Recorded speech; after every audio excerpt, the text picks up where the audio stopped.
कभी अफ़सोसनाक ख़बर भी वांग ॾींदारूं त ઠકરાઠો भरिसां ॻोठ मोहम्मद अली इंढड़ में मारवाड़ी बिरादरी जे चइनि घरनि खे बाहि लॻी वई आहे। ॿुधाए पियो वञे त चइनि घरनि जो अलॻि तलॻि सड़ी ख़ाक थी वियो आहे। ઠકરાઠો में ॻोठ ॿुधाए पियो वञे जंहिंजे भरिसां मोहम्मद अली इंढड़ में मारवाड़ी बिरादरी जे चइनि घरनि खे बाहि लॻी वई आहे।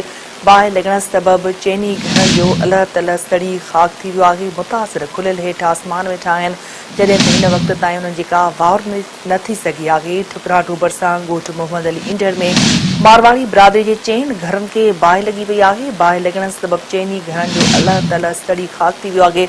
मुतासिर खुलियल आसमान हेठि वेठल आहिनि। मुतासिरनि जो चवणु आहे त हिन वक़्त ताईं कंहिं बि चूंडियल नुमाइंदे का सार न आहे लधी।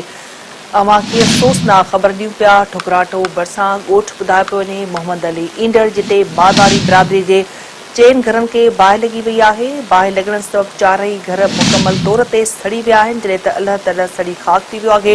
मुतासिर खुलियल आसमान हेठि वेठल आहिनि। वधीक तफ़सील लाइ असां राब्तो कयो आहे सिंध टीवी न्यूज़ जे रिपोर्टर मजीद महर सां। जी मजीद, ॿुधाइजो त इहो घरनि खे बाहि कीअं लॻी आहे? जी निदा, ઠકરાઠો जी यूसी रूपर में वाकई ॻोठ आहे मोहम्मद अली इंढड़ जंहिंमें मारवाड़ी बिरादरी जे चइनि ॼणनि शमन हेमन दिलबर बचल जे घरनि खे ओतो बाहि लॻी वई आहे।